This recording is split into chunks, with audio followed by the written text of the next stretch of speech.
Guys, today we are going to understand the difference between as and like. आज हम सीखेंगे इस video के एंड तक कि कब हम सेंटेंसेस में like को यूज करते हैं, कब हम सेंटेंसेस में as को यूज करते हैं। बिकॉज जो इन दोनों की मीनिंग होती है हिंदी में, इन दोनों की सेम मीनिंग होती है के समान।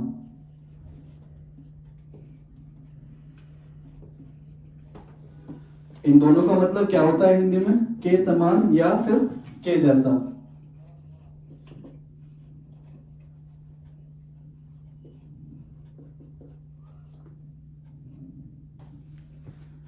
इन दोनों की हिंदी में मीनिंग सेम होने के कारण हम कंफ्यूज रहते हैं कि कब हम सेंटेंस में एज को यूज करें एंड कब हम सेंटेंस में लाइक को यूज करें।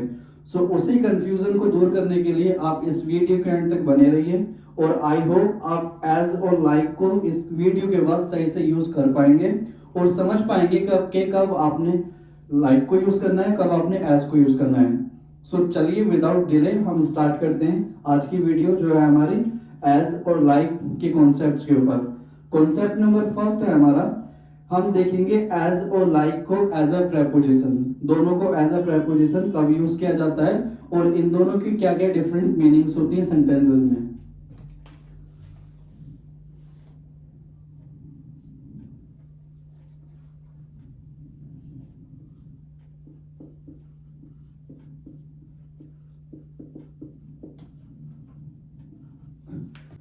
जो हमारे पास एज या लाइक है, इसका फर्स्ट यूज जो है एज अ प्रेपोजिशन सीखेंगे सेंटेंसेस में, कब हम इन दोनों को एज अ प्रेपोजिशन यूज करते हैं। और हमें पता है कि प्रेपोजिशंस के बाद हम हमेशा क्या लिखते हैं? एक नाउन लिखते हैं। नाउन आपका ओबी कौन सी केस में होता है? ऑब्जेक्टिव केस में।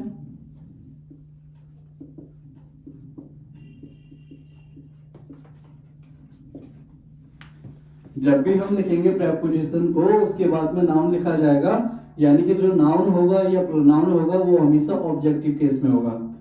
सो आइए एग्जांपल्स के थ्रू समझते हैं कि कब हम लाइक को यूज करेंगे एंड कब हम एज को यूज करेंगे सेंटेंसेस में और क्या इनकी डिफरेंट मीनिंग्स होंगे।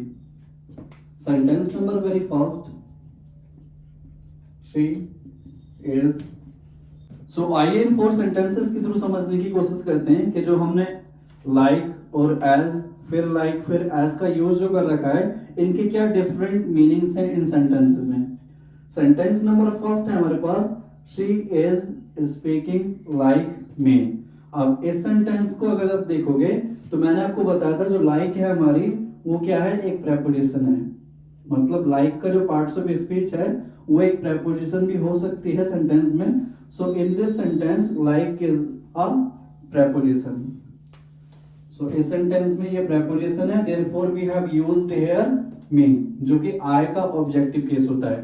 हम यहाँ आई नहीं लिख सकते थे, आई अगर लिखते तो हमारा सेंटेंस गलत हो जाता, बिकॉज प्रेपोजिशंस के बाद हमेशा हम क्या लिखते हैं? एक नाउन लिखते हैं या प्रोनाउन लिखते हैं और वो कौन सा केस होता है? ऑब्जेक्टिव केस होता है। Therefore I have used here me, because me क्या है? आई का ऑब्जेक्टिव केस है। तो सेंटेंस को दोबारा रीड करते हैं और समझने की कोशिश करते हैं इस सेंटेंस का क्या मतलब है। शी इज स्पीकिंग लाइक मी, इसका मतलब है कि वह स्पीकिंग कर रही है, वह बोल रही है मेरे जैसे। मैंने आपको स्टार्टिंग में बताया था जो लाइक और एज का जो हिंदी में मीनिंग होता है वो के जैसा भी होता है या फिर के समान भी होता है। मतलब कोई दूसरा पर्सन या फिर कोई अदर प्राणी कोई दूसरे अदर प्राणी की तरह एक्ट करे या काम करे तो हम उसके लिए हम लाइक का यूज कर सकते हैं। सो आइए सेंटेंस नंबर सेकंड की ओर बढ़ते हैं और जानते हैं हमने एज का जो यूज करा है इसमें इस सेंटेंस का क्या मतलब है, इसमें इस एज वर्ड का क्या मतलब है। ये सेंटेंस लिखा हमारे पास, I work as a teacher. अब इस सेंटेंस का मतलब है कि मैं एज अ टीचर की तरह काम करता हूं, यानी कि जब भी हम किसी के रोल प्ले की बात करते हैं, ये जो हमने यूज कर रखा है एज अ प्रेपोजिशन, ये हम प्रेपोजिशंस में जब यूज करेंगे जब किसी के रोल प्ले की बात करेंगे, यानी कि जो आई है उसका रोल क्या है? टीचर का है।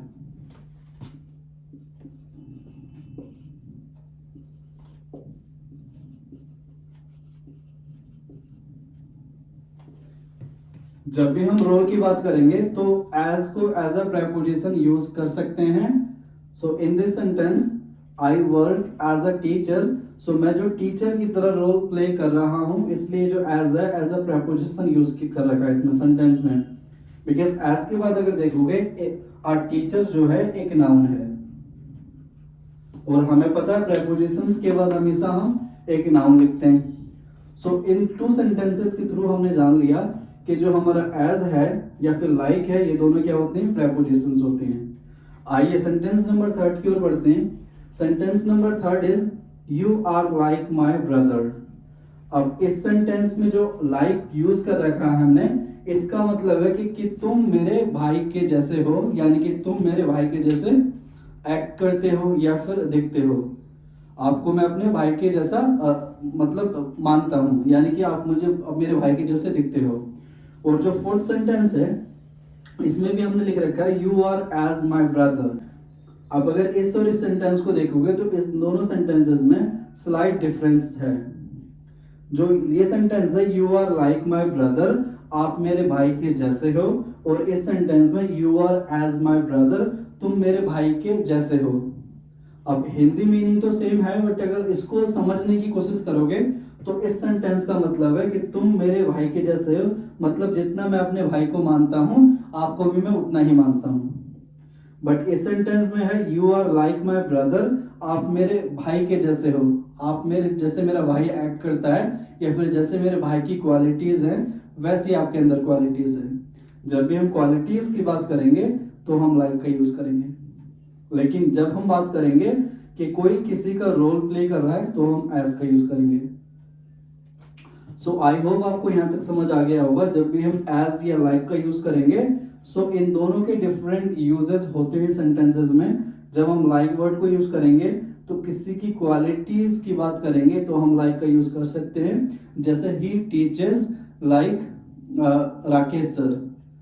सपोज करो कोई राकेश सर नाम के टीचर हैं, उनके जैसा कोई और पढ़ाता है, तो उनकी क्वालिटीज हैं उस दूसरे पर्सन में, therefore we have used like.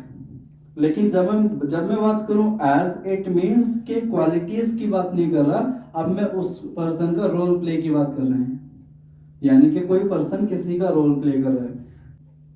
So I hope use number first आपको क्लियर हो गया होगा कि कब हम सेंटेंसेस में एज और लाइक को एज अ प्रेपोजिशन यूज करेंगे, और प्रेपोजिशन के बाद ऑब्जेक्टिव केस आएगा। अब यूज नंबर सेकंड की बात करते हैं। जो हमारा वर्ड एज है,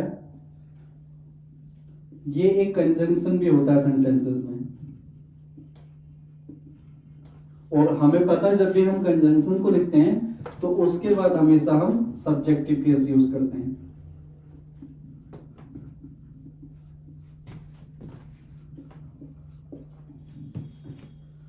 आइए सेंटेंस के थ्रू समझ लेते हैं। सेंटेंस नंबर वेरी फर्स्ट,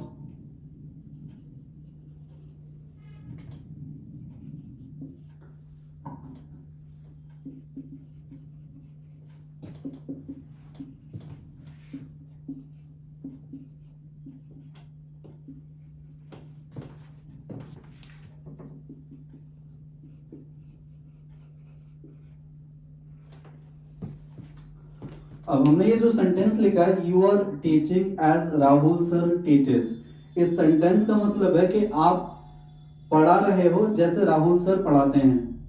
अब अगर इस सेंटेंस में देखोगे, ये आपका क्या हो गया, सब्जेक्ट हो गया, उसके बाद ये इसकी वर्ब हो गई हेल्पिंग वर्ब, ये इसकी मेन वर्ब हो गई, यानी कि टोटल मिला के एक वर्ब हो गए।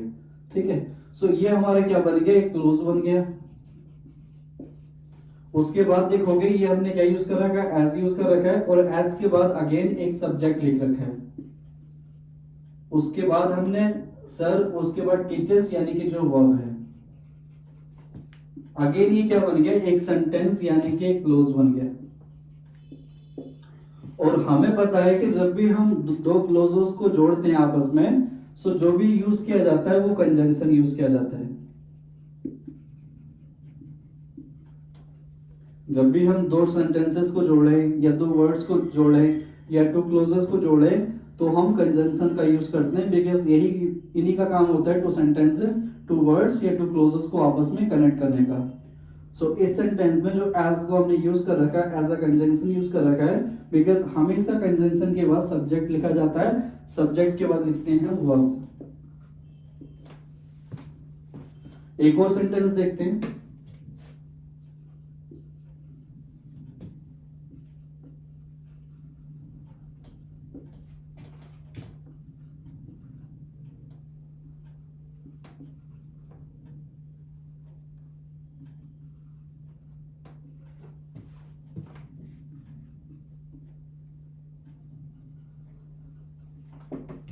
अब ये जो सेंटेंस है, शी फॉट, वो लड़ी, शी सब्जेक्ट हो गया, उसके बाद फॉट ये वर्ब की सेकंड फॉर्म हो गई, यानी कि वर्ब हो गई।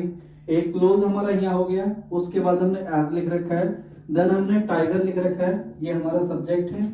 उसके बाद हमारा ये क्या है, फॉट, अगेन ये वर्ब है। सो ये भी क्या हो गया, क्लोज हो गया। अब इस क्लोज को और इस क्लोज को आपस में जो कनेक्ट करने का काम कर रहा है, ये एज कर रहा है, जो कि इस सेंटेंस में एक कंजंक्शन है। सो आई होप आपको समझ आ गया होगा। इस सेंटेंस में भी जो हमने एज का यूज कर रखा है, एज अ कंजंक्शन यूज कर रखा है इन दोनों क्लोज को आपस में कनेक्ट करने के लिए। और इस सेंटेंस का मतलब है शी फॉट, वो लड़ी, एज अ टाइगर फॉट, जैसे एक टाइगर लड़ा। तो आई होप आपको क्लियर हो गया होगा कि जो एज है सेंटेंस में कब कैसे एक प्रेपोजिशन बनने का काम करता है और कब कैसे हम एक कंजंक्शन बना सकते हैं सेंटेंसेस में। जब कंजंक्शन होगा तो एक क्लोज होगा, सब्जेक्ट और उसकी वर्ब, लेकिन जब एज अ प्रेपोजिशन यूज करा जाएगा तो इस एज के बाद हम एक नाउन लिखेंगे, जो कि ऑब्जेक्टिव केस में होगा। आइए एक और सेंटेंस के थ्रू समझने की कोशिश करते हैं कि कब हम सेंटेंस में एज को एज अ कंजंक्शन यूज करेंगे और कब हम सेंटेंस में लाइक को एज अ प्रेपोजिशन यूज करेंगे। सेंटेंस नंबर फर्स्ट है हमारे पास, शी टीचेस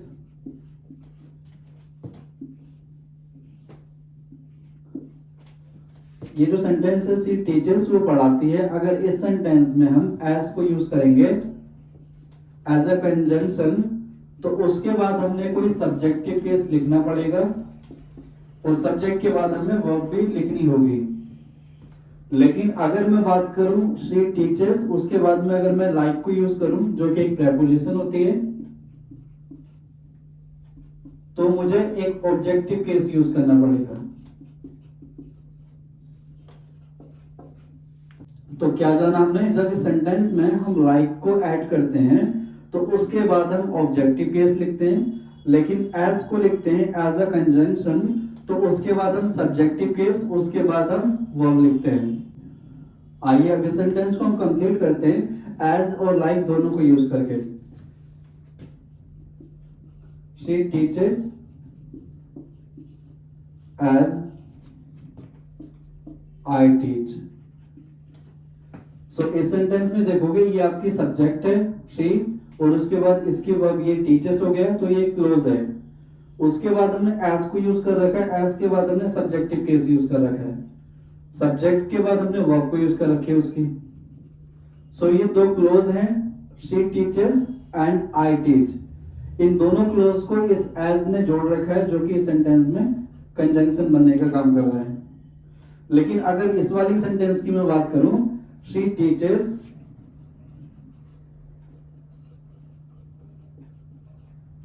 लाइक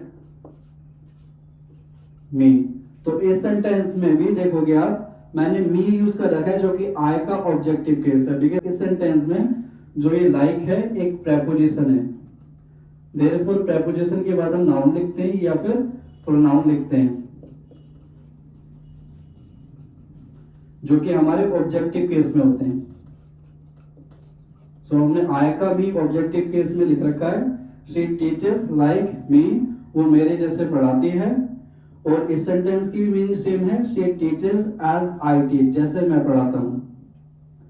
सो लगभग मीनिंग दोनों की सिमिलर है, बट जो लाइक है इस सेंटेंस में एज अ प्रेपोजिशन यूज कर रखा है और उस सेंटेंस में हमने एज को एज अ कंजंक्शन यूज कर रखा है। सो आई होप आप समझ गए होंगे।